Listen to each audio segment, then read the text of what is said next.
2019년 말에 아마도라는 노래가 나왔었는데요. 연말 멜론 차트 1위 곡으로 내년엔 잘 될 거야 아마도 라는 가사가 있었는데 2020년 전 세계적인 코로나가 시작되면서 아무것도 안 되고 있네요. 지금 인턴을 하고 있지만 내년 또 상반기 뷔프로 취업 준비를 하고 있는데 많이 걱정되기도 하면서 또 주위 친구들도 졸업생들이 많은데 많이 힘든 시기를 보내고 있습니다.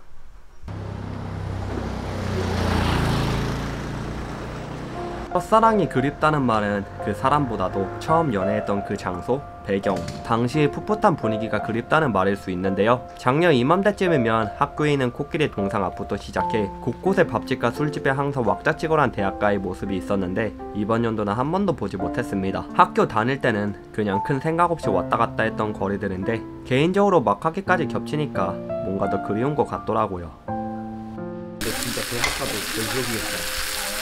레이저가 안 돼. 안 들어가. 아 이제 나도 곧 들어온다는 거로만 봤어. 두껍고 짜릿하게 취한 거야. 그러지 마. 여기다 이거? 맞아. 취업 어디 할 거임? 어떻게 할 거야? 아니 취업 코로나 때문에 이게 어떤데? 지금 나오질 않는다니까? 아 이게 되고 안 되고가 아니라 자체가 없어. 그러니까 지금 큰일 났어. 아 이거 그냥 공부를 계속 더 해야 되나? 대학원 가? 대학원 가야 되나?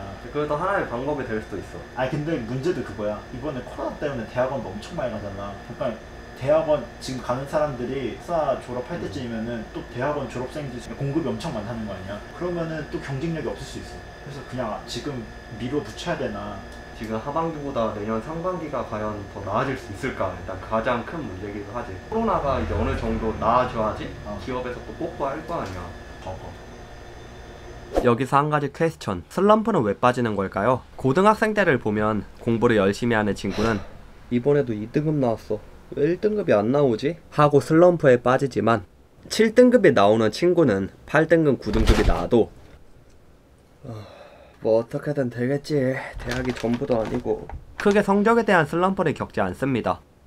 코로나 블루 시대, 많은 사람들이 노력에 좌절되어 슬럼프를 겪고 있는데요. 슬럼프는 열심히 사는 사람들만 겪을 수 있는 하나의 훈장이 될 수 있고 이것이 모든 것을 해결해 줄 수는 없지만 마음먹기 달렸다는 불변의 진리는 이 힘든 시기를 지나가는데 긍정적인 역할을 해줄 수 있을 거라 생각합니다. 하지만 우리 인생은 마음을 먹는다고 실천되지 않고 개인의 의지로 많은 것을 바꾸는 것은 한계가 있습니다. 그래서 저는 우리 인생을 길잡이 해줄 수 있는 올바른 마음을 가지게 해주는 멘토가 근처에 있으면 좋겠다고 생각하는데 그건 책이 될 수 있습니다.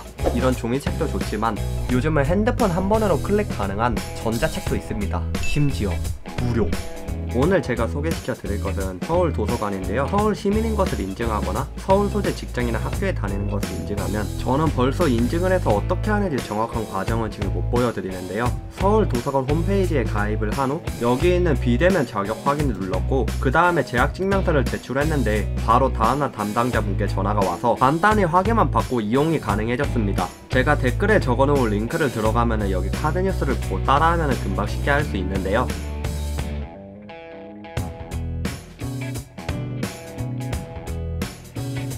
모바일로 제가 직접 보여드리면 서울 도서관 어플을 먼저 다운받은 후 전자책, 통합 전자책, 그리고 구독격 전자책을 누르면 뭐 예를 들어 이 책을 대출받는다고 하면 대출하기 확인.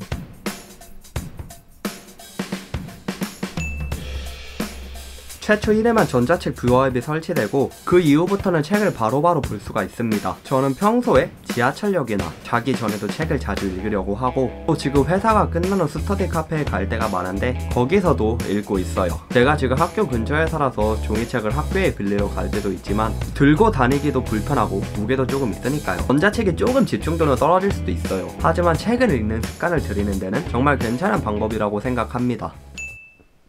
평소 라이브를 할 때나 댓글에서 저에게 삶의 가치관 같은 것을 묻는 분들이 계시는데요. 그 이유가 제가 고시원 살 때부터 그랬는데 항상 안 좋은 환경이더라도 세상에 대한 긍정적인 시선을 보냈기 때문이라고 생각합니다. 또 항상 자존감 높은 모습을 보여주기도 했고요. 제가 힘든 상황에도 항상 긍정적으로 말을 하려는 이유는 오리지널스라는 책에서 읽었던 내용 때문인데요. 이 책에서는 초반에 창조적인 CEO들의 공통점에 대해 이야기합니다. 대부분 성공한 사업가나 예술가들을 보면 우리는 와 아 진짜 그 분야에 위협을 쓰고 도전했겠구나 라고 생각할 수 있는데 실제로는 그게 아니라고 합니다. 예를 들어 이베이를 창업한 피에르 오미디아르는 창업 후에도 9달 동안 프로그래머로 일하다 수익이 많아지자 직장을 그만뒀고, 스릴러 대가로 유명한 스티븐 킹은 첫 작품을 쓰고 나서도 7년 동안 건물 관리인, 교사, 주유소 직원으로 일을 하다 첫 소설 캐리가 출간되고 1년이 지나서 소설에 전념했다고 합니다. 또 이 책에서 레오나르도 다빈치는 모나리자를 1503년에 그리기 시작해 1519년에 완성을 했다 하는데, 그 이유가 다빈치가 빛의 구에 어떻게 굴절되는지 꾸준한 연구한 덕분이라고 합니다.